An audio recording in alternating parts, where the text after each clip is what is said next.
بسم اللہ الرحمن الرحیم۔ السلام علیکم۔ جو بھی یہ دعا پڑھ لے اس کا ہر گناہ معاف ہو جائے گا۔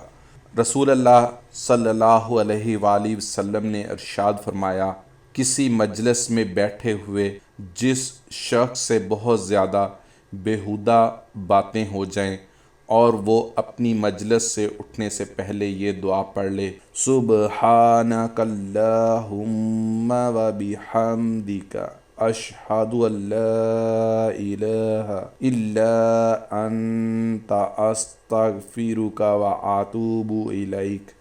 اس کا ترجمہ کچھ یوں ہے، اے اللہ تو پاکیزہ ہے، اپنی حمد و ثنا کے ساتھ میں گواہی دیتا ہوں کہ تیرے سوا کوئی معبود نہیں، چنانچہ میں تجھ سے بخشش مانگتا ہوں اور تیرے حضور توبہ کرتا ہوں۔ تو اس مجلس میں سرزد ہونے والے اس کے سارے گناہ معاف کر دیے جاتے ہیں۔ ثواب کی نیت سے لائک اور شیئر بھی کر دیں۔ جزاک اللہ خیر۔